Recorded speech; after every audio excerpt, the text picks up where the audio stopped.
नमस्कार साथियों, आज हम करेंगे मनोविज्ञान के बारे में अध्ययन। मनोविज्ञान मन और मस्तिष्क का विज्ञान है। मनोविज्ञान का परिचय, शिक्षा और शिक्षा मनोविज्ञान। किसी भी विषय वस्तु को देखने के उपरांत मन मस्तिष्क में उत्पन्न होने वाले विचारों का व्यवस्थित एवं क्रमबद्ध अध्ययन करना ही मनोविज्ञान कहलाता है। शिक्षा क्या है? बालक बालिकाओं की जन्मजात असमताओं या शक्तियों का विकास करने वाली प्रक्रिया शिक्षा कहलाती है। मानव व्यवहार में परिवर्तन करने वाली प्रक्रिया शिक्षा कहलाती है। व्यवहार में परिवर्तन करना शिक्षा है या जन्मजात असमताओं या शक्तियों का विकास करना शिक्षा है। शिक्षा मनोविज्ञान परिवर्तित मानव व्यवहार का अध्ययन करने वाली शाखा शिक्षा मनोविज्ञान कहलाती है। परिवर्तित मानव व्यवहार का अध्ययन करने वाली मनोविज्ञान की शाखा शिक्षा मनोविज्ञान कहलाती है। बाल विकास गर्भावस्था से लेकर किशोरावस्था तक मध्य जो कुछ भी विकास होता है वो बाल विकास के अंतर्गत आता है। गर्भावस्था से किशोरावस्था तक विकास एवं व्यवहारों का अध्ययन मनोविज्ञान की जिस शाखा में होता है वह बाल विकास कहलाता है। वंशक्रम एवं वातावरण क्या है? पैतृक गुणों का पीढ़ी दर पीढ़ी संतानों में स्थानांतरण वंशक्रम कहलाता है। और वातावरण जहाँ पे हम रहते हैं, आसपास का जो पर्यावरण है उसे वातावरण कहा जाता है। अभिवृद्धि वंशक्रम और वातावरण, इसमें अभिवृद्धि और विकास दोनों है। विकास का तात्पर्य गुणों में वृद्धि होना, अभिवृद्धि मतलब है शारीरिक वृद्धि, और विकास का तात्पर्य है मानसिक या गुणों में वृद्धि। अभिवृद्धि से तात्पर्य है बालक बालिकाओं की शारीरिक संरचनाओं में होने वाला परिवर्तन या बाहरी परिवर्तन अभिवृद्धि कहलाता है। बाहरी परिवर्तन या शारीरिक संरचनाओं में होने वाला परिवर्तन ही अभिवृद्धि है। अधिगम क्या है? अभ्यास, प्रशिक्षण एवं अनुभव के माध्यम से व्यवहार में अपेक्षाकृत स्थायी परिवर्तन अधिगम कहलाता है। अभ्यास, प्रशिक्षण और अनुभव के माध्यम से व्यवहार में अपेक्षाकृत स्थायी परिवर्तन अधिगम कहलाता है। अधिगम से तात्पर्य सीखना और व्यवहार में परिवर्तन, व्यवहार में स्थायी परिवर्तन। अभ्यास, अनुभव और प्रशिक्षण से व्यवहार में स्थायी परिवर्तन ही अधिगम कहलाता है। और अस्थायी परिवर्तन जिसमें थकान, बीमारी, बाधक पदार्थ आदि आते हैं। बुद्धि से तात्पर्य है सोचने, समझने, तर्क, विचार और चिंतन करने की मानसिक योग्यता बुद्धि कहलाती है। सोचने, समझने, चिंतन करने की मानसिक योग्यता बुद्धि है। बुद्धि शब्द का सर्वप्रथम प्रयोग फ्रांसीसी गॉल्टन ब्रिटेन द्वारा 1885 में किया गया। व्यक्तित्व क्या है? व्यक्तित्व दो प्रकार का होता है, शारीरिक और मानसिक। एक दूसरे को प्रभावित करने की योग्यता व्यक्तित्व कहलाती है। एक दूसरे को प्रभावित करने की योग्यता व्यक्तित्व कहलाती है। व्यक्तित्व पर्सनालिटी शब्द है अंग्रेजी का, जो पर्सोना लैटिन शब्द से बना है, जिससे तात्पर्य नकली चेहरा या मुखौटा। व्यक्तित्व किसी को प्रभावित करना व्यक्तित्व कहलाता है। अभिप्रेरणा वो आंतरिक मनोदशा जो व्यक्ति को कार्य करने के लिए प्रेरित करे, अभिप्रेरणा कहलाती है। समायोजन व्यक्ति की आवश्यकताओं तथा उसे प्रभावित करने वाले कारकों के मध्य संतुलन स्थापित करने की प्रक्रिया समायोजन है। व्यक्ति की आवश्यकताओं और उसे प्रभावित करने वाले कारकों के मध्य संतुलन, व्यक्ति की आवश्यकताओं व उसे प्रभावित करने वाले कारकों के मध्य संतुलन ही समायोजन है। बालकों के प्रकार, विशिष्ट बालक जिसमें प्रतिभाशाली, पिछड़े बालक, शारीरिक पिछड़े, अंधे, बहरे, गूंगे, विकलांग, अकलाने वाले या मानसिक पिछड़े, समस्यात्मक, आक्रामक, दमित बालक, सृजनात्मक बालक। अधिगम, निर्यात एवं मनोविज्ञान का परिचय। किसी भी विषय वस्तु को देखते के बाद मन मस्तिष्क में उत्पन्न होने वाले विचारों का व्यवस्थित एवं क्रमबद्ध अध्ययन ही मनोविज्ञान कहलाता है। किसी भी विषय वस्तु को देखने के बाद मन और मस्तिष्क में उत्पन्न होने वाले विचारों का व्यवस्थित और क्रमबद्ध अध्ययन करना ही मनोविज्ञान कहलाता है। मनोविज्ञान को सर्वप्रथम दर्शन शास्त्र का भाग माना गया, जिसका उल्लेख अरस्तु की पुस्तक डी एनिमा से प्राप्त होता है। मनोविज्ञान को सर्वप्रथम दर्शन शास्त्र का भाग माना गया, जिसका उल्लेख अरस्तु की पुस्तक डी एनिमा में है। मनोविज्ञान को सर्वप्रथम वैज्ञानिक आधार प्रदान करने का श्रेय अरस्तु को जाता है। इस कारण अरस्तु को मनोविज्ञान का जनक कहा जाता है, लेकिन कालसैनिक के अनुसार मनोविज्ञान का वास्तविक जनक प्लेटो है।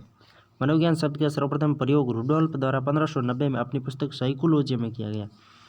मनोविज्ञान शब्द का सर्वप्रथम प्रयोग रुडोल्फ द्वारा 1590 में अपनी पुस्तक साइकोलॉजिया में किया गया। मनोविज्ञान अंग्रेजी के साइकोलॉजी शब्द का हिंदी रूपांतरण है, जिसकी उत्पत्ति ग्रीक, यूनानी और लैटिन भाषा से मानी जाती है। गाय ले साइकोलॉजी साइको और लोगस दो शब्दों से मिलकर बना होता है। साइको से अर्थ है आत्मा और लोगस से अर्थ है विज्ञान, यानी आत्मा का विज्ञान ही साइकोलॉजी कहलाता है, जो ग्रीक, यूनानी और लैटिन भाषा के शब्द है। मनोविज्ञान, इसमें आत्मा का विज्ञान जो 16वीं सदी का है। आत्मा 16वीं सदी की। आप देर सु आत्मा, आ से अरस्तु, प से प्लेटो, देसु देकार्ते, र से रेविनी और सु से सुकरात। आप देर सु आत्मा। मन मस्तिष्क का विज्ञान, मन हले बर्कले पे।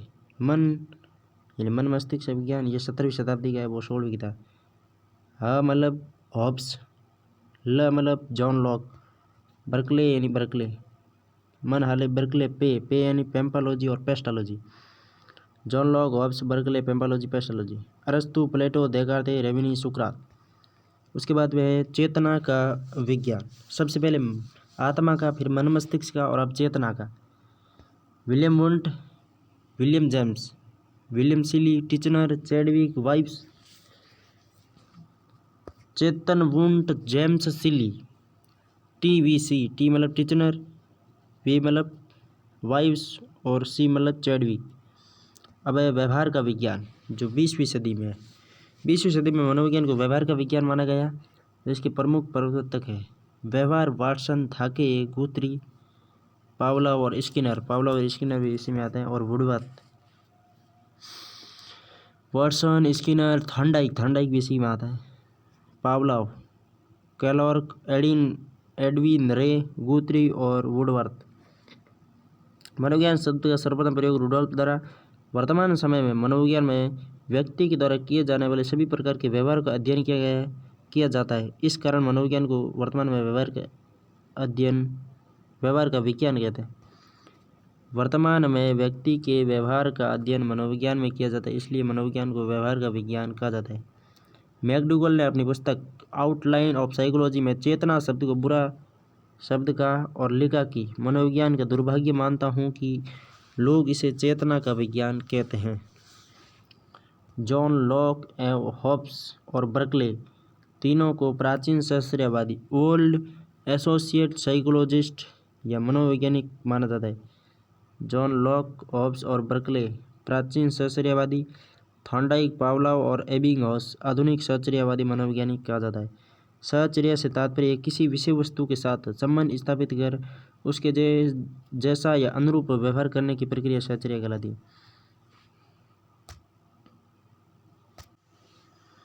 शास्त्रीय से आश्रय किसी वस्तु के साथ संबंध स्थापित कर उसके अनुरूप व्यवहार करने की प्रक्रिया शास्त्रीय कहलाती है। जैसे एकलव्य द्वारा धनुष विद्या सीखना, माँ द्वारा अपने पुत्र के दूर चले जाने के पश्चात माँ द्वारा खिलौनों को सीने से लगाना। मनोविज्ञान की प्रथम प्रयोगशाला की स्थापना 1879 में यानी 879 विलियम वुंट द्वारा जर्मनी के लीजविंग शहर के कार्ल मार्क्स विश्वविद्यालय में, जिसे वर्तमान में कॉर्नेल्स के नाम से जाना जाता है, की गई। विलियम वुंट को प्रयोगात्मक मनोविज्ञान का जनक माना जाता है। विलियम वुंट प्रयोगात्मक मनोविज्ञान का जनक माना जाता है। मनोविज्ञान को दर्शन शास्त्र से अलग करने का श्रेय विलियम वुंट को जाता है। सर्वप्रथम बुद्धि पर कार्य प्रारंभ करने का श्रेय विलियम वुंट को जाता है। बुद्धि पर सर्वप्रथम कार्य किया विलियम वुंट ने, जबकि सर्वप्रथम बुद्धि परीक्षण किया अल्फ्रेड बीने ने 1905 में फ्रेंच भाषा में किया। अतः बीने को बुद्धि परीक्षण का जनक कहा जाता है। मनोविज्ञान का जनक अरस्तु, जबकि बुद्धि परीक्षण का जनक बीने। जबकि सर्वप्रथम बुद्धि परीक्षण किसने किया, तो वो किया था विलियम वुंट ने। बीने बुद्धि परीक्षण को अंग्रेजी में गोडार्ड ने अनुवादित किया, हिंदी में SS मोहसिन ने अनुवादित किया, पंजाबी और उर्दू में राइस, पंजाबी उर्दू सभी राइस होते हैं, तो राइस द्वारा अनुवादित किया गया। विलियम वुंट को संरचनावाद एवं अंतर्दर्शन विधि का जनक माना जाता है। संरचनावाद एवं अंतर्दर्शन विधि का जनक कौन है, तो विलियम वुंट है। बालक बालिकाओं द्वारा स्वयं की मानसिक प्रक्रियाओं का स्व निरीक्षण करना ही अंतर्दर्शन कहलाता है। मनोविज्ञान का सामान्य परिचय। संरचनावाद से आशय। बालक बालिकाओं के मस्तिष्क में किसी विशेष वस्तु की रूपरेखा का निर्माण होना ही संरचनावाद कहलाता है। अंतर्दर्शन। बालक बालिकाओं द्वारा स्वयं की मानसिक प्रक्रियाओं का सहनिरीक्षण करना अंतर्दर्शन कहलाता है। यह विधि मानव व्यवहार का अध्ययन करने वाले मनोविज्ञान की सबसे प्राचीन विधि है, अंतर्दर्शन विधि। मनोविज्ञान की प्रमुख परिभाषाएं। वुडवर्थ। मनोविज्ञान वातावरण के संबंध में व्यक्ति के व्यवहार का क्रमबद्ध अध्ययन है। वुडवर्थ कहता है कि मनोविज्ञान वातावरण के संबंध में व्यक्ति के व्यवहार का क्रमबद्ध अध्ययन ही मनोविज्ञान है। व्यक्ति के व्यवहार का क्रमबद्ध अध्ययन ही मनोविज्ञान है, वुडवर्थ कहता है। मनोविज्ञान ने सर्वप्रथम आत्मा, मन, मस्तिष्क, चेतना का त्याग कर व्यवहार को अपनाया। स्किनर। मनोविज्ञान मानव व्यवहार का आधारभूत विज्ञान है। स्किनर कहता है कि मनोविज्ञान मानव व्यवहार का आधारभूत विज्ञान है। मनोविज्ञान अनुभव एवं व्यवहार का विज्ञान है। मानव व्यवहार का आधारभूत विज्ञान है और अनुभव और व्यवहार का विज्ञान भी है। बोरिंग कहता है मनोविज्ञान मानव प्रकृति का विज्ञान है। बोरिंग मतलब ट्यूबवेल यानी प्रकृति। बोरिंग मनोविज्ञान मानव प्रकृति का विज्ञान है। Crow and crow. मनोविज्ञान मानव व्यवहार एवं मानवीय संबंधों का विज्ञान है। मानवीय संबंध को किससे संबंध रखता है? मानवीय संबंध रखता है, यानी मानव व्यवहार और मानवीय संबंध का विज्ञान मनोविज्ञान है, क्रो के अनुसार। मैकडूगल। मनोविज्ञान आचरण एवं व्यवहार का विज्ञान है। मैकडूगल के अनुसार मनोविज्ञान आचरण और व्यवहार का विज्ञान है। वाटसन। मनोविज्ञान मानव व्यवहार का सकारात्मक एवं धनात्मक विज्ञान है। मनोविज्ञान की प्रवृत्ति। मनोविज्ञान एक विधायक विज्ञान है, सकारात्मक विज्ञान है और वस्तुनिष्ठ विज्ञान है। मनोविज्ञान का प्रमुख कार्य मानव व्यवहार का अध्ययन करने से मनोविज्ञान हमारे सामाजिक एवं भौतिक वातावरण का अध्ययन करता है। मनोविज्ञान हमारे सामाजिक एवं भौतिक वातावरण का अध्ययन करता है। मनोविज्ञान मानव को मनोसामाजिक प्राणी मानता है।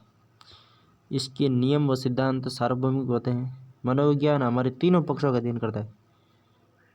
मनोविज्ञान हमारे तीनों पक्षों का अध्ययन करता है, जिसमें ज्ञानात्मक, भावात्मक, क्रियात्मक।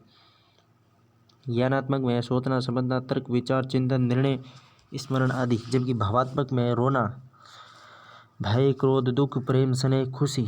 क्रियात्मक में चलना, फिरना, खेलना, कूदना, दौड़ना, लिखना आदि। बाल विकास।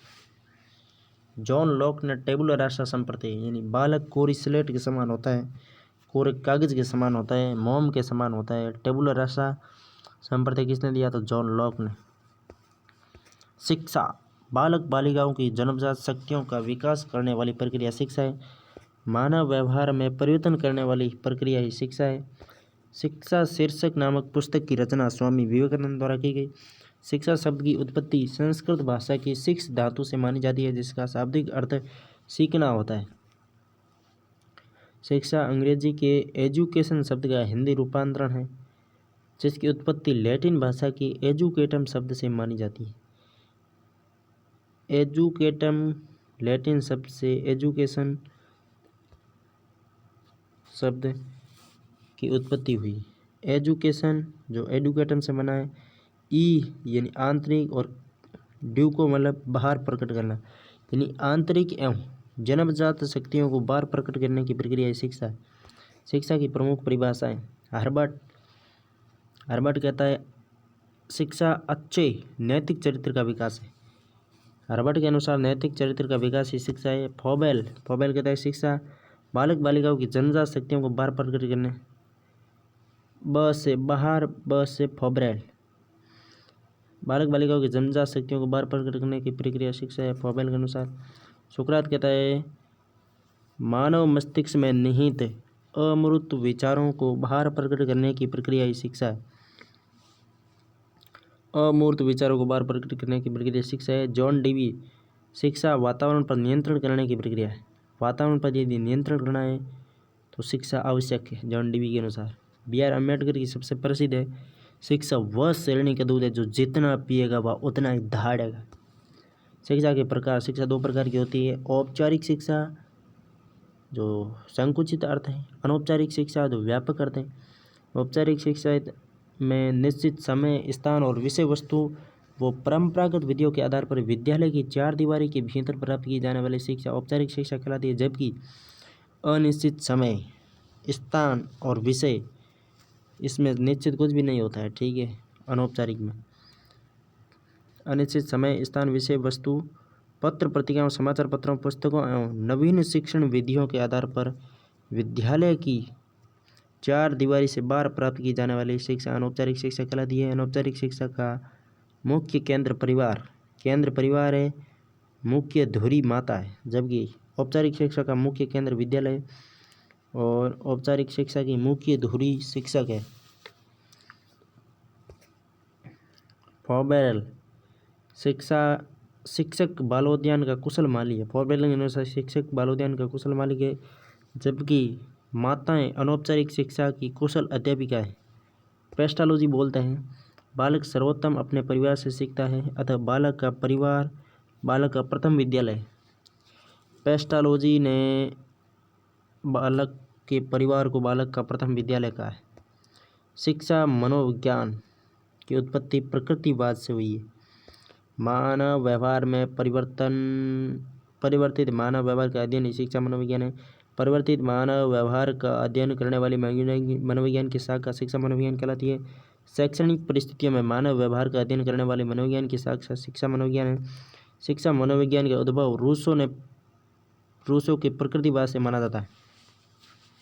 शिक्षा मनोविज्ञान का उद्भव प्रकृतिवाद से हुआ है, रूसो के प्रकृतिवाद से, ठीक है। रूसो ने अपनी पुस्तक ईमेल में सर्वप्रथम बाल केंद्रित शिक्षा पर विचार दिया।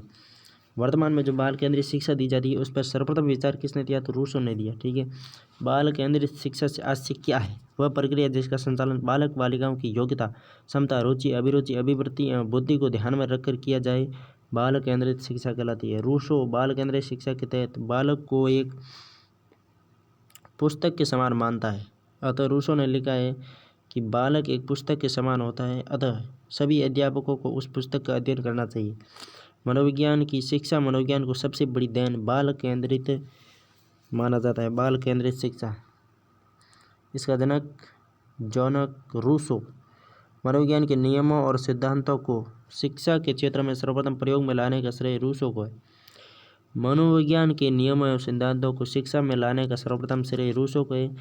1890 में विलियम जेम्स ने प्रिंसिपल ऑफ साइकोलॉजी नामक पुस्तक की रचना की। प्रिंसिपल ऑफ साइकोलॉजी पुस्तक की रचना किसने की, जेम्स ने। कब की, 1890 में। 1898 में थॉर्नडाइक ने एनिमल इंटेलिजेंस नामक पुस्तक की रचना की। 1898 में उद्दीपक अनुक्रिया सिद्धांत दिया। उद्दीपक अनुक्रिया सिद्धांत किसने दिया, थॉर्नडाइक ने दिया। एनिमल इंटेलिजेंस पुस्तक किसने लिखी, थॉर्नडाइक ने लिखी।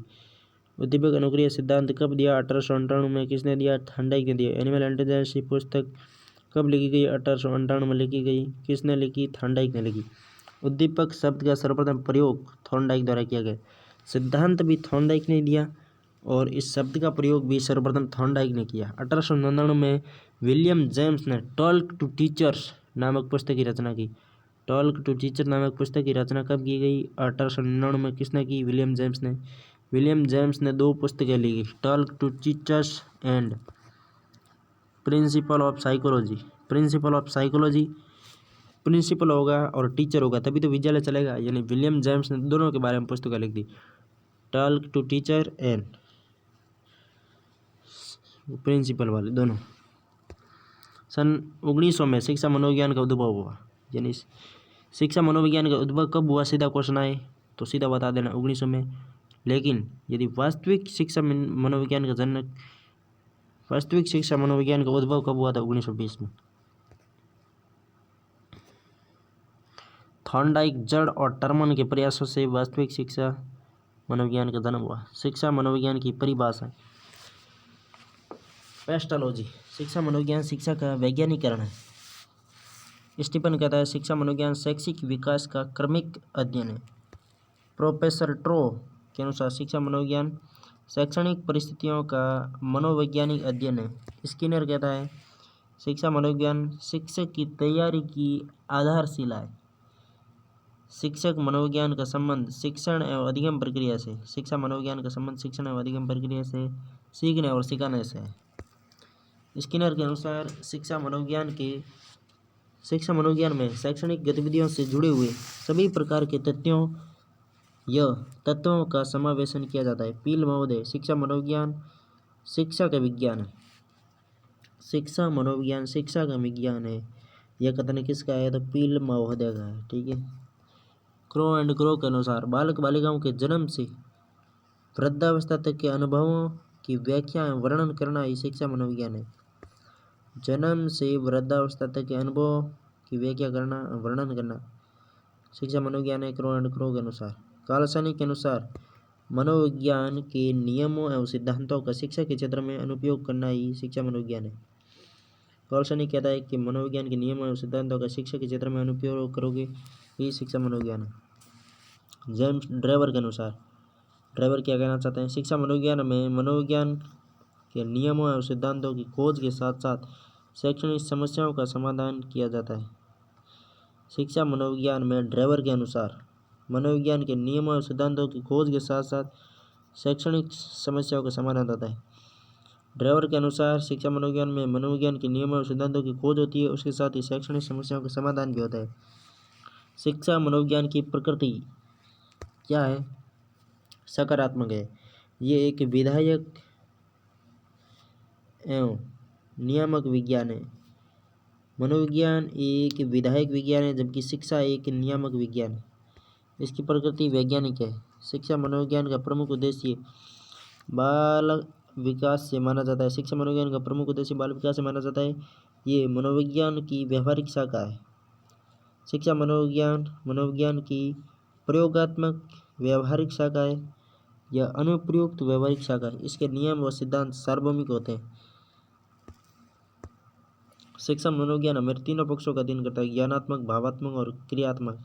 शिक्षा मनोविज्ञान का अध्ययन बिंदु परिवर्तित मानव व्यवहार का अध्ययन है। परिवर्तित मानव व्यवहार का अध्ययन ही शिक्षा मनोविज्ञान है। शिक्षा मनोविज्ञान का जनक थॉर्नडाइक को माना जाता है। शिक्षा मनोविज्ञान का जनक थॉर्नडाइक को माना जाता है।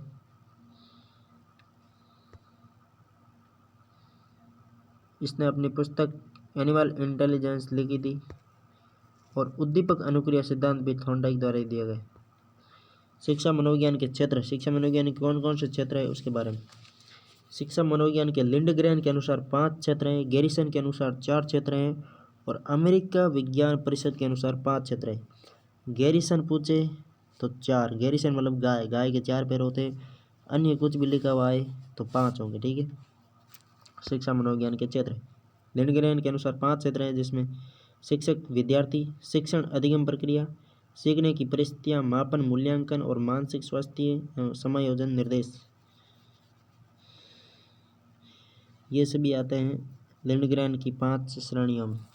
शिक्षा मनोविज्ञान के गैरिसन के 4 क्षेत्र बाल विकास, शिक्षण अधिगम प्रक्रिया, विकास का मूल्यांकन और बालक का निर्देशन। अमेरिकी विज्ञान परिषद में 5 शिक्षा मनोविज्ञान के क्षेत्र बताए गए। बाल विकास, व्यक्तित्व समायोजन, मापन मूल्यांकन, सीखना अधिगम और प्रमुख अध्ययन की विधियाँ। मनोविज्ञान का शिक्षा के लिए महत्व एवं उपयोगिताएँ क्या है इसके बारे में। स्वयं को जानने में सहायक है। मनोविज्ञान बालक बालिकाओं को जानने में सहायक है। अधिगम योग्य वातावरण का निर्माण करने में सहायक है। बालक बालिकाओं की आवश्यकताओं को जानने में सहायक है। बालक बालिकाओं की समस्याओं का समाधान करने में सहायक है। नवीन पाठ्यचर्या का निर्माण करने में सहायक है। कौन? शिक्षा मनोविज्ञान। शिक्षण सहायक सामग्री का चयन करने में सहायक है। कक्ष की व्यक्तिगत भिन्नता को समझने में सहायक है। अनुशासन स्थापित करने में सहायक है। कौन सहायक है? शिक्षा मनोविज्ञान। विद्यालय की समय सारणी का निर्माण करने में सहायक है। विद्यालय की समय सारणी का निर्माण करने में कौन सहायक है? शिक्षा मनोविज्ञान। बालक बालिकाओं को सीखने के लिए अभिप्रेरित करने में सहायक है। बाल विकास गर्भावस्था से लेकर किशोर अवस्था के बीच में जो विकास होता है उसे बाल विकास कहा जाता है। अब व्याख्या क्या है देखते हैं। गर्भावस्था से किशोर अवस्था तक के विकास एवं व्यवहारों का अध्ययन मनोविज्ञान की जिस शाखा में होता है उसे बाल विकास कहते हैं। अच्छा, विकास के साथ साथ व्यवहार का अध्ययन भी करना पड़ता है। बाल विकास को ही पूर्व में बाल मनोविज्ञान के नाम से जाना जाता है। बाल विकास को पहले क्या कहते थे? बाल मनोविज्ञान कहते हैं। बाल विकास का सर्वप्रथम अध्ययन करने का श्रेय जॉन लॉक को जाता है। जॉन लॉक ने सर्वप्रथम बाल विकास का अध्ययन किया और बाल केंद्रित शिक्षा रूसो ने दी, जबकि बाल विकास का सर्वप्रथम अध्ययन करने का श्रेय किसको है? जॉन लॉक को है। अतः जॉन लॉक ने बाल विकास के तहत लिखा कि बालक बालिकाएं कोरी स्लेट की भांति होते हैं जिस पर कुछ भी लिख सकते हैं। जॉन लॉक ने बोला कि बालक बालिकाएं जो होते हैं ना, कोरी स्लेट की भांति होते हैं, उसके ऊपर हम कुछ भी लिख सकते हैं, उन्हें हम जो चाहे वो बना सकते हैं। ठीक है। बाल विकास को सर्वप्रथम परिभाषित करने का श्रेय बर्क महोदय है। क्या स्पष्ट नहीं दिख रहा है? बर्क महोदय ही होगा। बाल मनोविज्ञान को सर्वप्रथम परिभाषित करने का श्रेय बर्क महोदय को जाता है, जिन्होंने लिखा है कि बाल विकास में गर्भावस्था से परिपक्व अवस्था तक का अध्ययन किया जाता है। बाल विकास पर वंशक्रम और वातावरण दोनों का प्रभाव पड़ता है। बालक के विकास पर वंशक्रम और वातावरण का प्रभाव तो पड़ता ही है। ठीक है। बाल विकास को सर्वप्रथम परिभाषित किसने किया? तो बर्क महोदय ने। सर्वप्रथम अध्ययन किसने किया बाल विकास का? तो ये किया जॉन लॉक ने। जॉन लॉक ने बाल विकास का अध्ययन किया, जबकि बर्क महोदय ने बाल विकास को परिभाषित किया। बर्क महोदय ने परिभाषित किया और जॉन लॉक ने अध्ययन किया। बाल विकास पर वंशक्रम और वातावरण दोनों का प्रभाव पड़ता है। अतः वंशक्रम और वातावरण को बाल विकास का आधार माना जाता है। बाल विकास का आधार किसे माना जाता है? वंशक्रम और वातावरण को बाल विकास का आधार माना जाता है। जॉन लॉक ने टेबुला रासा संप्रति दिया, जिसका शाब्दिक अर्थ है कोरा कागज, कोरी स्लेट या मोम के समान। बाल विकास के आधार दो आधार है, एक तो वंशक्रम में आधार, एक वातावरण है। दोनों के बिना, यदि दोनों में से एक भी नहीं होगा तो बालक का विकास पूर्ण रूप से नहीं होगा। पैतृक गुणों का पीढ़ी दर पीढ़ी संतानों में स्थानांतरण होना ही वंशक्रम कहलाता है। वंशक्रम किसे कहते हैं? तो हमारे जो पैतृक गुण होते हैं उनका एक पीढ़ी से दूसरी पीढ़ी में जब स्थानांतरण होता है ना, उसे ही वंशक्रम कहते हैं। जॉन लॉक के अनुसार टेबुला रासा, अब कितनी बार पढ़ लिया यार टेबुला रासा को। टेबुला रासा जॉन लॉक के अनुसार कोरी स्लेट, कोरी कागज, ये मोम के समान। पूर्वजों से प्राप्त हो वह लक्षण जिससे संतानोत्पत्ति का निर्धारण होता है वंशक्रम कहलाता है। ठीक है भाई। वंशक्रम की प्रक्रिया कैसे चलती है देखिए। गुणसूत्र, माता से 46, पिता से 46। माता से अंडाणु, पिता से शुक्राणु। माता से 23, पिता से 23, क्योंकि 46 तो कुल होते हैं, पूरे पूरे थोड़ी आते हैं, आधे आधे आते हैं। ठीक है। तो 22 + 1, दोनों में से 22 + 1, 22 होते हैं जो कायिक होते हैं, एक होते हैं जो लैंगिक होते हैं। कायिक गुणसूत्रों से शरीर का निर्माण होता है, जबकि लैंगिक गुणसूत्रों से लिंग का निर्धारण होता है। शरीर 44 गुणसूत्र समान, जैसे कायिक गुणसूत्र कहते हैं 22 जोड़ी, और 2 गुणसूत्र जिन्हें लैंगिक गुणसूत्र या एक जोड़ी। बीजावस्था 14 दिन एक ही कोशिका बनती है, जिसे जाइगोट कहते हैं। एक ही कोशिका जब बनती है 14 दिन के अंदर, उसे बीजावस्था कहते हैं या जाइगोट। जाइगोट संयुक्त कोशिका या युक्ता। समजात गुणसूत्र जैसे ऑटोसोम्स और लैंगिक गुणसूत्र ओलोसोम्स। शरीर का निर्माण होता है ऑटोसोम से, और एलोसोम से क्या होता है? लिंग का निर्धारण होता है। विषमजात या लैंगिक क्रोमोसोम। लिंग का निर्धारण विषमजात से होता है। योचक या योग से पोषण, ये जो बीजावस्था में जाइगोट होता है, इसके नीचे बिंदु की तरह होता है, ये पॉइंटर लगा हुआ है देखो लाल कलर से। ये क्या होता है? योचक होता है, जो इस जाइगोट को पोषण उपलब्ध कराता है। ठीक है। अब लिंग का निर्धारण कैसे होता है आगे देखते हैं। अब लिंग का निर्धारण वैसे पिताजी करते हैं, माता का इसमें कुछ रोल नहीं होता है। यदि पिता से X गुणसूत्र गया तो फिक्स से लड़की होगी, और पिता से यदि Y गुणसूत्र गया तो फिक्स से लड़का होगा। ठीक है। माता का इसमें कोई रोल नहीं है, मतलब लिंग निर्धारण में माता में दोनों X है, फर्क पिता का ही पड़ता है। संतानों में लिंग निर्धारण पितृपक्ष अर्थात Y गुणसूत्र की महत्वपूर्ण भूमिका होती है। वंशक्रम के प्रमुख सिद्धांत। वंशक्रम के क्या क्या सिद्धांत है वो जानते हैं। वातावरण से अर्जित वातावरण से अर्जित वितरण का सिद्धांत। वंशक्रम के प्रमुख सिद्धांतों में पहला सिद्धांत है वातावरण से अर्जित वितरण का सिद्धांत। इस सिद्धांत के अनुसार वातावरण से गुणों को वंशक्रम के माध्यम से संतानों में स्थानांतरित किया जा सकता है या वातावरण के अंतर्गत स्वयं की शारीरिक संरचना में किए जाने वाले परिवर्तनों का प्रभाव उत्पन्न होने वाली संतानों पर पड़ता है। प्रयोग 4 वो क्या है? डार्विन मछली पर करता है, लैमार्क जिराफ पर करता है, एविन्स तितली पर और मैक्डूगल चूहे पर। डार्विन मछली पर। डार्विन ने अपनी पुस्तक बोटग्राफिकल स्केथो में लिखा है कि शक्तिशाली ही अपने वंशक्रम का निर्धारण करते हैं क्योंकि शक्तिशाली की प्रकृति स्वयं रक्षा करती है। वो होना तो ऐसे चाहिए क्योंकि शक्तिशाली की प्रकृति रक्षा नहीं करती है, शक्तिशाली अपनी स्वयं रक्षा करते हैं, तभी तो शक्तिशाली कहलाता है। लैमार्क यानी कि जिराफ, किंतु जो इसमें है वो मानना पड़ेगा। शक्तिशाली की प्रकृति स्वयं रक्षा करती है, ये कथन किसका है? तो डार्विन का है। ठीक है। लैमार्क के अनुसार जिराफ की गर्दन पर प्रयोग। लैमार्क ने कहा कि भाई जिराफ की गर्दन लंबी कैसे होती है? तो वो लंबे पौधों को खाता है तो जिराफ की गर्दन लंबी हो जाती है। हैरिसन ने कीट पतंगों के बारे में बताया। तितलियाँ सफ़ेद, 100 तितली 50% सफ़ेद, गंदे सफ़ेद थी, 50% ही दो भागों में बांटी।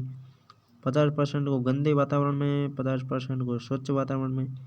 गंदे वातावरण वाली काले मटमैले रंग की संतान लाती है जबकि सफ़ेद रंग की संतानें सफ़ेद रंग लाती है। Darwin, Lamarck, Harrison, McDougall. वातावरण से अर्जित गुणों के अवितरण का सिद्धांत। वातावरण से अर्जित गुणों के वितरण का सिद्धांत तो ऊपर वाला हो गया। अब अवितरण का सिद्धांत।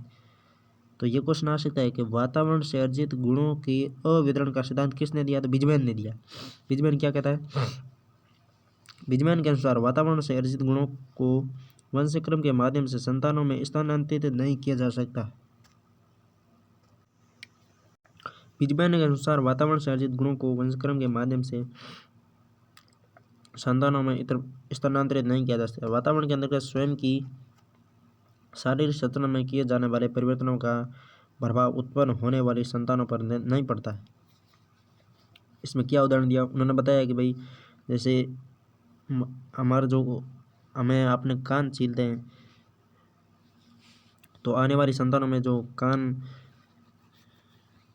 छिला हुआ नहीं आता है, इसके कारण है जो वातावरण का प्रभाव वंशक्रम पर नहीं पड़ता है। बिजमैन ने अपने सिद्धांत का प्रतिपादन करते समय चूहे की पूंछ को काटकर प्रयोग किया और निष्कर्ष निकाला कि उत्पन्न होने वाले संतानों पर वातावरण से अर्जित गुणों का प्रभाव नहीं पड़ता है। बिजमैन ने अपने सिद्धांत का प्रतिपादन करते समय लिखा कि जिस प्रकार महिलाएं नाक या कान में छेद करवा दिए परंतु उत्पन्न होने वाले संतानों के नाक या कान में छेद नहीं होता है, इसका मतलब वातावरण का प्रभाव वंशक्रम पर नहीं पड़ता है। अतः इससे यह सिद्ध होता है कि वातावरण से अर्जित गुणों को वंशक्रम के माध्यम से संतानों में अर्जित नहीं किया जा सकता। अब दोनों ही अपने अपने जगह पर सत्य है, किंतु अभी एक बार वापस कन्फर्म कर लेते हैं। वातावरण से अर्जित गुणों के वितरण का सिद्धांत। अब इसमें है ना, गुण लिखना भूल गया वो बच्चा नोट्स में। वातावरण से अर्जित गुणों के वितरण का सिद्धांत। गुणों के वितरण का सिद्धांत किसने दिया? तो ये दिया था डार्विन, लैमार्क, हैरिसन और मैक्डूगल। 4 बंदे थे जिन्होंने वातावरण से अर्जित गुणों के वितरण का सिद्धांत दिया। Darwin, Lamarck, Harrison, McDougall. Darwin, Lamarck, Harrison, McDougall. अब गुणों के वातावरण से अर्जित गुणों के अवितरण का सिद्धांत दिया बिजमैन ने।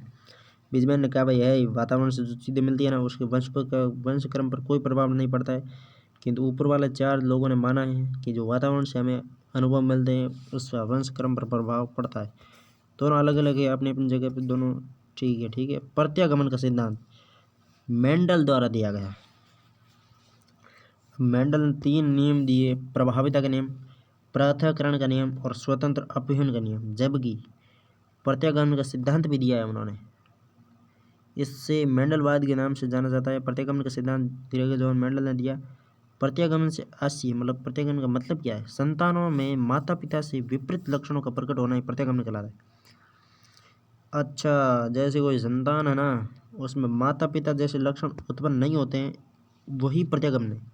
यानी माता पिता लंबे हैं तो बच्चे बौने हो गए, और माता पिता बौने हैं तो संतानें लंबी होगी, इसे ही प्रत्यागमन कहते हैं।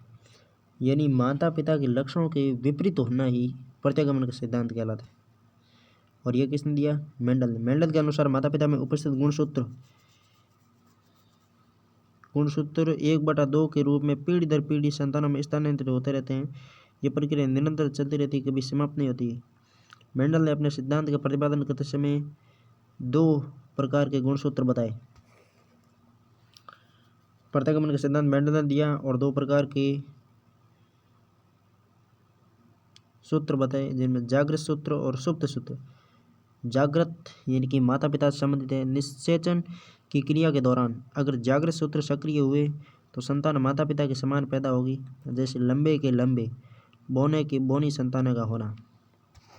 सुप्त सूत्र में पूर्वजों से संबंधित है ये। इसमें निषेचन की क्रिया के दौरान अगर सुप्त सूत्र सक्रिय हो तो संतान माता पिता के विपरीत पूर्वजों के लक्षणों के समान पैदा होती है।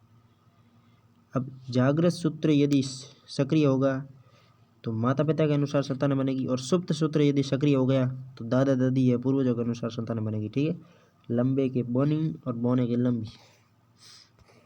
मेंडल ने अपने सिद्धांत का प्रतिपादन करते समय 2 प्रकार के प्रयोग भी किए, छोटे मटर और बड़े मटर पे, काले चूहे और सफेद चूहे पे।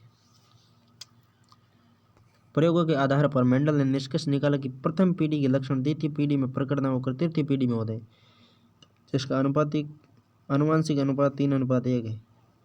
बीज कोष की निरंतरता का सिद्धांत किसने दिया? बिजमैन ने। वातावरण से अर्जित गुणों की वंशक्रम पर अप्रभाव, ये भी बिजमैन ने दिया, जबकि बीज कोष की निरंतरता का सिद्धांत बिजमैन ने। बिजमैन के अनुसार जिस बीज कोशिका में सजीव की उत्पत्ति होती है वह बीज कोशिका कभी समाप्त या नष्ट नहीं होती, वह पीढ़ी दर पीढ़ी अंडाणु या शुक्राणु के माध्यम से संतानों में स्थानांतरित होती रहती है। ये प्रक्रिया निरंतर चलती रहती है, कभी समाप्त नहीं होती है।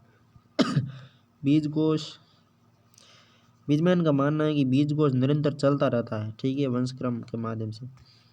बिजमैन ने अपने सिद्धांत का प्रतिपादन करते समय गर्भावस्था में 2 प्रकार के कोष बताए, दैहिक कोष जो शरीर का निर्माण करता है और लैंगिक कोष जो लिंग का निर्धारण करता है। बिजमैन के अनुसार गर्भावस्था में 2 कोष होते हैं, दैहिक कोष, लैंगिक कोष। दैहिक कोष शरीर का निर्माण करता है, जबकि लैंगिक कोष लिंग का निर्धारण करता है। उत्पाद सूत्र, यह जीव सांख्यिकी का सिद्धांत। बीज कोष की निरंतरता का सिद्धांत भी बिजमैन ने दिया। उत्पाद सूत्र फ्रांसिस गाल्टन द्वारा दिया गया। यह जीव सांख्यिकी का सिद्धांत। उत्पाद सूत्र सिद्धांत फ्रांसिस गाल्टन या जीव सांख्यिकी का सिद्धांत फ्रांसिस गाल्टन। फ्रांसिस गाल्टन के अनुसार माता पिता में उपस्थित उत्पाद सूत्र 50/50 के रूप में पीढ़ी दर पीढ़ी संतानों में स्थानांतरित होते रहते हैं। ये प्रक्रिया निरंतर चलती रहती है, कभी समाप्त नहीं होती है। गाल्टन ने अपने सिद्धांत का प्रतिपादन करते समय श्रेणी विधि का प्रयोग किया। तो श्रेणी विधि का प्रयोग किसने किया? गाल्टन ने किया, फ्रांसिस गाल्टन ने। उत्पाद सूत्र सिद्धांत फ्रांसिस गाल्टन का। जीव सांख्यिकी सिद्धांत फ्रांसिस गाल्टन का। ये देखो उदाहरण भी इसने बताया, 1/2, 1/4, 1/8, ऐसे चलता रहता है। मतलब वंशक्रम की समानता का सिद्धांत। वंशक्रम की समानता का सिद्धांत सोरेनसन ने। समानता सोरेनसन। इस सिद्धांत के अनुसार प्रत्येक सजीव अपने समान ही जीव उत्पन्न करता है। इस सिद्धांत के अनुसार प्रत्येक सजीव अपने समान ही एक जीव उत्पन्न करता है। जैसे इंसान से इंसान और जानवर से जानवर, पक्षी से पक्षी ही पैदा होते हैं। वंशक्रम की समानता का सिद्धांत सोरेनसन द्वारा दिया गया। उसमें बताया कि प्रत्येक सजीव अपने समान ही जीव उत्पन्न करते हैं, इंसानों से इंसान, जानवरों से जानवर और पक्षियों से पक्षी। वंशक्रम का बाल विकास पर क्या प्रभाव पड़ता है उसके बारे में। मूल शक्तियों पर प्रभाव, थॉर्नडाइक। शारीरिक संरचना पर प्रभाव, कार्ल पियर्सन। जातीय श्रेष्ठता पर प्रभाव, क्लीनबर्ग। व्यावसायिक कुशलता पर प्रभाव, RB कैटल। चरित्र पर प्रभाव, डगडेल। सामाजिक प्रतिष्ठा पर प्रभाव, डॉक्टर विनशिप। वातावरण से आशय वायुमंडल में उपस्थित भौतिक एवं अभौतिक तत्वों का वह संगठन जो मानव जीवन पर अपना प्रत्यक्ष अप्रत्यक्ष प्रभाव डालता हो, वातावरण कहलाता है। मानव जीवन पर प्रत्यक्ष अप्रत्यक्ष रूप से प्रभाव डालने वाला वातावरण कहलाता है, वायुमंडल में उपस्थित होता है। वातावरण को पर्यावरण के नाम से भी जाना जाता है, जिसका निर्माण परिप्लस आवरण से होता है, अर्थात जिसने हमें चारों ओर से घेर रखा हो वही पर्यावरण कहलाता है। वातावरण की प्रमुख विशेषताएं क्या क्या है?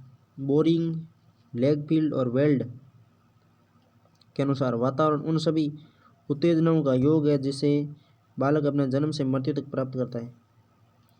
बालक को जो विभिन्न प्रकार की उत्तेजनाएं मिलती है वही वातावरण का योग है। यह कथन बोरिंग, लेंगफील्ड और वेल्ड के अनुसार है। रॉस के अनुसार वातावरण एक बाहरी शक्ति है जो हम पर अपना प्रत्यक्ष अप्रत्यक्ष प्रभाव डालती है। वुडवर्थ, बालक बालिकाओं को जन्म से वृद्धावस्था तक प्रभावित करने वाला प्रत्येक कारक वातावरण कहलाता है। वुडवर्थ के अनुसार बालक बालिकाओं को जन्म से मृत्यु नहीं, वृद्धावस्था तक प्रभावित करने वाला प्रत्येक कारक वातावरण कहलाता है। रच, वातावरण मानव व्यवहार में परिवर्तन करने वाली शक्ति है। मानव व्यवहार में परिवर्तन करने वाली शक्ति वातावरण कहलाती है। ये रच के अनुसार है। एनास्ट्री, वंशक्रम के अतिरिक्त प्रभावित करने वाले कारक, वंशक्रम के अतिरिक्त यदि कोई प्रभावित करने वाला कारक है तो वो वातावरण कहलाता है। ठीक है। वातावरण के प्रकार, वातावरण दो प्रकार का होता है, आंतरिक वातावरण और बाह्य वातावरण। आंतरिक वातावरण में तंत्रिका तंत्र, अंतःस्रावी ग्रंथियां, वंशक्रम, माता का स्वास्थ्य और रक्त की कणिकाएं। जब बालक गर्भावस्था में होता है तो माता का स्वास्थ्य भी उस पर निर्भर फर्क पड़ता है। बाहरी वातावरण में भौगोलिक वातावरण, सांस्कृतिक वातावरण, सामाजिक वातावरण, राजनीतिक और धार्मिक वातावरण। बाहरी वातावरण तो कुछ अलग ही है। वातावरण का बाल विकास पर प्रभाव, वातावरण का बाल विकास पर क्या प्रभाव है देखते हैं। शारीरिक संरचना पर प्रभाव, फ्रेंज एवं बोन्ज। बुद्धि पर प्रभाव, कैंडोल महोदय। व्यक्तित्व पर प्रभाव, कुले महोदय। मानसिकता पर प्रभाव, जॉर्डन एवं गोगार्ड महोदय। अनाथ बच्चों पर प्रभाव, वुडवर्थ। और जुड़वा बच्चों पर प्रभाव, न्यूमैन और फ्रीमैन। इन्होंने अपने अपने मतलब वातावरण के प्रभाव के बारे में बताया है। प्रकृति पोषण विवाद, मनोवैज्ञानिकों एवं वैज्ञानिकों के मध्य आज भी इस बात पर मतभेद है कि बाल विकास पर वंशक्रम व वातावरण दोनों में से सर्वाधिक किसका प्रभाव पड़ता है। अतः इसी मतभेद को प्रकृति पोषण विवाद कहते हैं। मनोवैज्ञानिकों और वैज्ञानिकों में आज भी मतभेद है कि बाल विकास पर वंशक्रम एवं वातावरण दोनों में से किसका सर्वाधिक प्रभाव पड़ता है। ये विवाद ही प्रकृति पोषण विवाद कहलाता है। यहाँ पर प्रकृति से आशय वंशक्रम, पोषण से आशय वातावरण से। तो इसको सीधे शब्दों में बोले ना तो वंशक्रम वातावरण का विवाद भी बोल सकते हैं। ठीक है। वंशक्रम एवं वातावरण का महत्व क्या है? कई मनोवैज्ञानिकों ने बाल विकास के लिए वंशक्रम एवं वातावरण दोनों के महत्व को सापेक्षिक रूप से स्वीकार किया और लिखा है कि बाल विकास पर वंशक्रम एवं वातावरण दोनों का प्रभाव पड़ता है। वुडवर्थ ने बाल विकास के लिए वंशक्रम एवं वातावरण के महत्व को स्वीकार करते हुए लिखा है कि बाल विकास वंशक्रम व वातावरण का गुणनफल है, योग नहीं। बाल विकास वंशक्रम एवं वातावरण का गुणनफल है, जबकि योग नहीं है। वुडवर्थ कहते हैं ये पूछना ही व्यर्थ है कि बाल विकास के लिए वंशक्रम और वातावरण दोनों में से महत्वपूर्ण कौन है, क्योंकि दोनों ही अति महत्वपूर्ण है। एक दूसरे के बिना कार्य ही नहीं चल सकता। वंशक्रम में वातावरण दोनों में से यदि एक भी नहीं होगा तो बालक का विकास नहीं होगा। वुडवर्थ, अगर बीज किसी पौधे का वंशक्रम है तो वातावरण उसका पोषण है। अब किसी पौधे का वंशक्रम बीज है तो उसका पोषण वातावरण कहलाता है। ये भी बात अच्छी कही वुडवर्थ ने। मिट्टी, पानी, हवा, प्रकाश, खनिज आदि। टेबिंग अब्राहमसन के अनुसार मनुष्य क्या कर सकता है इसका निश्चय वंशक्रम करता है। ठीक है भाई, तो मनुष्य क्या करता है इसका निश्चय वातावरण करता है। मनुष्य क्या कर सकता है इसका निश्चय वंशक्रम करता है, जबकि मनुष्य क्या करता है कुछ समझ में नहीं आया। मनुष्य क्या कर सकता है, क्या कर सकता है तो ये तो वंशक्रम है, जबकि क्या करता है, क्या करता है तो ये वातावरण है। क्या कर सकता है, सकता से वंशक्रम, और क्या करता है तो वातावरण। मैकाइवर और पेज के अनुसार जीवन की प्रत्येक घटना दोनों का परिणाम है, यानी वंशक्रम और वातावरण का। और उस एक परिणाम के लिए जितना एक जरूरी है उतना ही दूसरा। क्रो एंड क्रोन, बालक न तो आनुवंशिक से है और न ही पर्यावरण से, क्योंकि वह तो जैविक दाय, समजात गुणसूत्र व सामाजिक दाय लैंगिक गुणसूत्र का उत्पाद है। अभिवृद्धि एवं विकास, गर्भावस्था, किशोरावस्था, गर्भावस्था, जीवन पर्यंत। अभिवृद्धि गर्भावस्था से किशोरावस्था तक चलती है, जबकि विकास गर्भावस्था से जीवन पर्यंत तक चलता है। अभिवृद्धि बालक बालिकाओं की शारीरिक संरचना में होने वाली बाहरी परिवर्तन जिसका मापन संभव हो अभिवृद्धि कहलाती है। अभिवृद्धि गर्भावस्था से किशोरावस्था तक चलने वाली प्रक्रिया है। अभिवृद्धि एक मात्रात्मक प्रक्रिया है जिसका मापन किया जा सकता है, जबकि विकास का मापन नहीं कर सकते। अभिवृद्धि पर वंशक्रम का प्रभाव सर्वाधिक है। अभिवृद्धि विकास की प्रक्रिया का एक अंश है। मतलब अभिवृद्धि तो खुद विकास के अंतर्गत आती है, विकास ही सब कुछ है, जिसका मुख्य संबंध शारीरिक विकास से होता है। अभिवृद्धि का मुख्य संबंध विकास से होता है, शारीरिक विकास।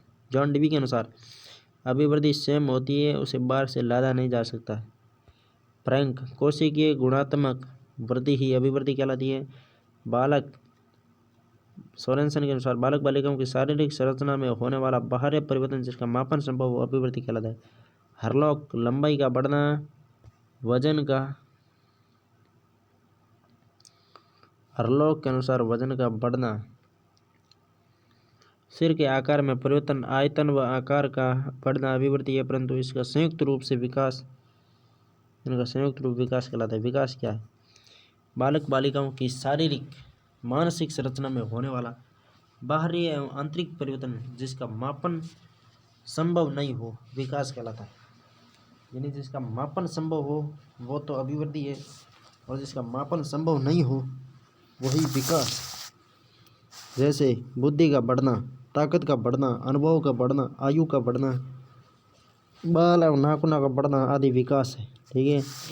विकास गर्भावस्था से जीवन पर्यंत तक निरंतर चलने वाली प्रक्रिया, जबकि अभिवृद्धि गर्भावस्था से किशोरावस्था तक चलती है।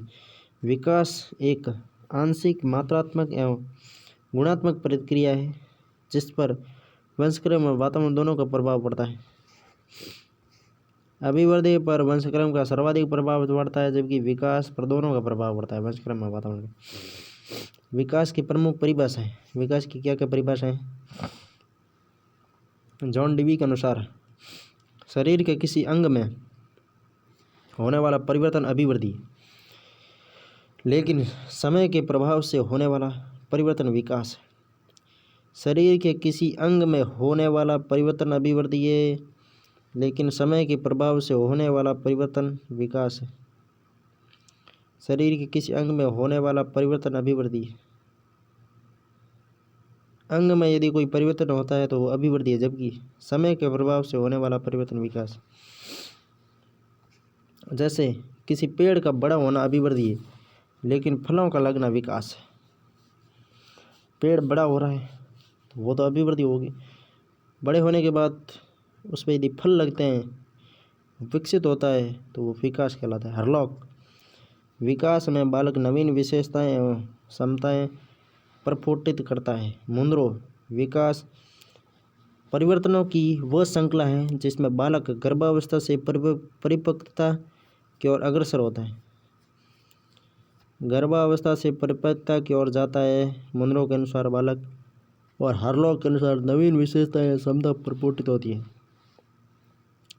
जीन पियाजे और जेरोम ब्रूनर बोलते हैं, बालक बालिकाओं को विकास की किसी भी दिशा में कुछ भी सिखाया जा सकता है। विकास एवं अभिवृद्धि में क्या क्या अंतर है? विकास अभिवृद्धि मूर्त, विकास अमूर्त। अभिवृद्धि निश्चित दिशा व क्रम नहीं है, विकास का निश्चित दिशा व क्रम है। अभिवृद्धि मात्रात्मक है जबकि विकास मात्रात्मक व गुणात्मक दोनों है।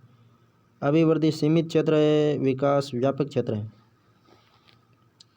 अभिवृद्धि निश्चित समय तक चलने वाली प्रक्रिया है, विकास जीवन पर्यंत चलने वाली प्रक्रिया है। अभिवृद्धि बाह्य परिवर्तन है जबकि विकास बाह्य व आंतरिक दोनों परिवर्तन है। अभिवृद्धि शारीरिक अंगों में होने वाला परिवर्तन है जबकि विकास संपूर्ण शरीर में होने वाले परिवर्तनों से संबंधित है। अभिवृद्धि एक पक्षीय या एकांकी प्रक्रिया है जबकि विकास बहुपक्षीय या बहुआयामी। अभिवृद्धि एकांकी, विकास बहुआयामी। अभिवृद्धि रचनात्मक परिवर्तन है, विकास रचनात्मक विनाशात्मक परिवर्तन है। अभिवृद्धि वंशक्रम का प्रभाव है जबकि विकास वंशक्रम व वातावरण दोनों का प्रभाव है।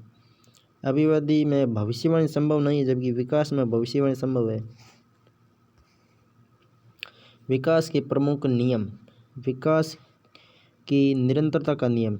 इस नियम के अनुसार विकास का निरंतर चलने वाली प्रक्रिया है जो गर्भावस्था से जीवन पर्यंत तक निरंतर चलती है, जबकि अभिवृद्धि निश्चित अवस्था तक रुक जाती है। विकास की निरंतरता का नियम यह कहता है कि विकास एक निरंतर चलने वाली प्रक्रिया है जो गर्भावस्था से जीवन पर्यंत तक निरंतर चलती रहती है, जबकि अभिवृद्धि निश्चित अवस्था तक चलती है। ये तो हो गया बाद में। स्किनर विकास की निरंतरता स्किनर बोलते हैं कि विकास की निरंतरता से आशय ये है कि इसमें कोई तात्कालिक परिवर्तन नहीं हुआ है।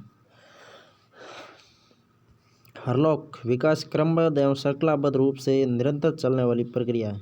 विकास निश्चित होता है, जैसे पहले बालक है जो सोता है, उसके बाद में बैठता है, उसके बाद में पैरों के घुटनों के बल चलता है, उसके बाद में पैरों के बल चलता है। ऐसे नहीं है सीधा ही खड़ा होकर चलता लगेगा, सब सिस्टम वही होता है विकास में।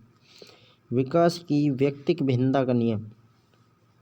इस नियम के अनुसार प्रत्येक बालक बालिकाएं की विकास की दर भिन्न भिन्न होती है, इस कारण उनमें व्यक्तिक भिन्नता पाया जाना स्वाभाविक बात है। जैसे एक ही माता पिता की जुड़वा संतानों में किसी का शारीरिक विकास अधिक होता है तो किसी का मानसिक विकास अधिक हो जाता है। स्किनर के अनुसार विकास की प्रत्येक अवस्था में व्यापक स्तर पर व्यक्तिक भिन्नता पाई जाती है। क्रो एंड क्रो के अनुसार दो समान आयु के बालकों में सीखने की तत्परता एक समान हो संभव नहीं। दो समान आयु के बालकों में सीखने की तत्परता समान हो ये संभव नहीं, क्रो एंड क्रो के अनुसार। जिससे सीधा क्वेश्चन पूछेगा और उसके बाद में बताएगा कि ये किसने लिखा है। टॉयलर बोलते हैं बालक बालिकाओं में व्यक्तिक भिन्नता का पाया जाना एक सार्वभौमिक घटना है। टॉयलर कहते हैं बालक बालिकाओं में व्यक्तिक भिन्नता का पाया जाना एक सार्वभौमिक घटना है। व्यक्तिक भिन्नता से क्या आशय, मतलब क्या मतलब है व्यक्तिक भिन्नता का? दो या दो से अधिक बालक बालिकाओं में एक जैसी योग्यता या क्षमताओं का न होना ही व्यक्तिक भिन्नता। ठीक है, दो बालक बालिकाओं में एक जैसी क्षमता नहीं पाई जाती है उसे व्यक्तिक भिन्नता कहते हैं। विकास के परस्पर सहसंबंध का नियम। विकास के सहसंबंध नियम। इस नियम के अनुसार प्रत्येक विकास एक दूसरे से परस्पर अंतर से सब संबंधित होते हैं, इसमें कभी भी एक दूसरे से अलग नहीं किया जा सकता। जैसे भाषाई विकास, मानसिक विकास, नैतिक प्लस संवेगात्मक विकास, सामाजिक विकास, कामक विकास और भाषाई विकास, मानसिक विकास, नैतिक विकास प्लस संवेगात्मक विकास तो सामाजिक विकास, गामक क्रियात्मक, गामक या क्रियात्मक या शारीरिक विकास। विकास की समानता का नियम। इस नियम के अनुसार प्रत्येक बालक अपने माता पिता के समान ही विकास के गुणधर्मों को प्राप्त करता है। विकास की दिशा का नियम। विकास की दिशा के दो नियम होते हैं। विकास दो दिशाओं से होता है, ठीक है। एक तो मस्तकोद्मुखी और एक केंद्र शिरोमुखी। मस्तकोद्मुखी में क्या होता है? सिर से पैरों की ओर का नियम, ऊपर से नीचे की ओर का नियम, सेप्लोकेडल का नियम। सेप्लोकेडल में यह होता है कि मस्तिष्क से विकास शुरू होता है और पैरों की तरफ चलता है। इस नियम के अनुसार विकास की दिशा सिर से पैरों की ओर होती है, ठीक है। केंद्र शिरोमुखी नियम में क्या होता है? केंद्र से परिधि की ओर, अंदर से बाहर की ओर, प्रोक्सीमोडिस्टल। सेप्लोकेडल में मस्तिष्क से पैरों की ओर, जबकि प्रोक्सीमेडिटल में केंद्र यानी कि हृदय से शरीर के प्रत्येक भाग की ओर। इस नियम के अनुसार विकास की दिशा केंद्र से परिधि की ओर चलती है। मस्तकोद्मुखी में क्या है? इस नियम के अनुसार बालक सर्वप्रथम शरीर के ऊपरी अंगों पर नियंत्रण करता है, जैसे सिर पे। उसके बाद शरीर के निचले अंगों पर नियंत्रण करता है, यानी सबसे बाद में चलना प्रारंभ करता है। जैसे बालक सर्वप्रथम सिर, मुंह, गर्दन, धड़, अंत में पैरों का उपयोग करता है। केंद्र शिरोमुखी में क्या होता है? बालक सर्वप्रथम अपने केंद्र के नज़दीकी अंगों पर नियंत्रण करता है, उसके बाद केंद्र के दूर के अंगों पर नियंत्रण करना प्रारंभ करता है।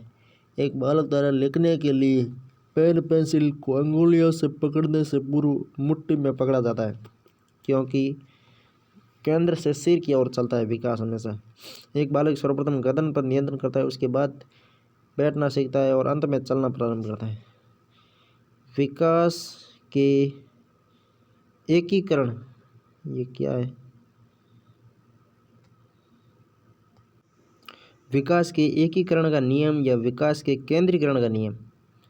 इस नियम के अनुसार बालक सर्वप्रथम अपने शरीर के किसी पूर्णकालिक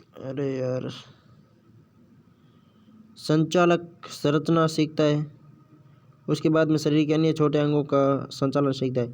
यानी सबसे पहले शरीर के जो केंद्र में होते हैं अंग, उनका संचालन सीखता है, उसके बाद में छोटे छोटे अंगों का संचालन करना सीखता है। विकास की भविष्यवाणी का नियम। समान परिस्थितियां, अनुकूलन, वातावरण के आधार पर विकास की भविष्यवाणी की जा सकती है, जबकि अभिवृद्धि की कोई भविष्यवाणी नहीं होती है। विकास की गति का नियम। विकास की गति लंबवत या रेखीय न होकर वर्तुलाकार तरीके से चलती है। विकास है जो घोड़े की तरह चलता है, गोल गोल गोल गोल, सीधी गति नहीं होती विकास की, वर्तुलाकार गति होती है, ठीक है। विकास के सामान्य से विशिष्ट की ओर नियम क्या है? ये विकास के इस नियम के अनुसार बालक सर्वप्रथम सामान्य क्रियाएं करना सीखता है, उसके बाद विशिष्ट क्रियाएं करना सीखता है। जैसे लड़खड़ाते हुए चलने सीखने के बाद सही रूप से चलना, तुतलाते हुए बोलने के बाद सही रूप से बोलना सीखता है। विकास पूर्वानुमेय। विकास पूर्वानुमेय होता है। विकास के इस नियम के अनुसार बालक बालिकाओं के जन्म से पूर्व उनके विकास के संबंध में पूर्वानुमान लगाया जा सकता है। यानी जन्म से पहले ही बालक बालिकाओं के विकास से संबंधित पूर्वानुमान लगाए जा सकते हैं। वंशक्रम एवं वातावरण की अंतःक्रिया का परिणाम। बाल विकास पर वंशक्रम और वातावरण दोनों का प्रभाव पड़ता है, अतः इससे यह सिद्ध होता है कि बालक वंशक्रम और वातावरण की परस्पर अंतःक्रिया का परिणाम माना जाता है। बालक है जो वंशक्रम और वातावरण की परस्पर अंतःक्रिया का परिणाम है। एक बालक है ना जो वंशक्रम और वातावरण की परस्पर अंतःक्रिया होती है, उसी का परिणाम है। विकास के आयाम। मानसिक विकास। मानसिक विकास ऐसी है वह योग्यता जिसके माध्यम से व्यक्ति अपनी समस्याओं का समाधान कर वातावरण का शिकार होने से बचता है, मानसिक विकास कहलाता है। 5 वर्ष के बालक बालिकाओं का मानसिक विकास 90% पूर्ण हो जाता है।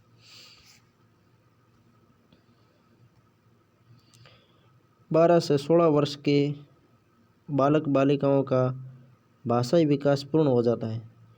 16 से 18 वर्ष के बालक बालिकाओं का मानसिक विकास पूर्ण हो जाता है।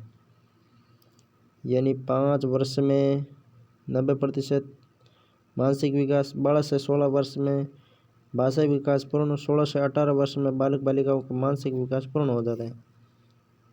5 वर्ष में मानसिक विकास 90%, 12 से 16 वर्ष में बालक बालिकाओं भाषाई विकास, 12 से 16 वर्ष में भाषाई विकास पूर्ण होता है और 16 से 18 वर्ष में मानसिक विकास पूर्ण होता है। मानसिक विकास की परिभाषाएं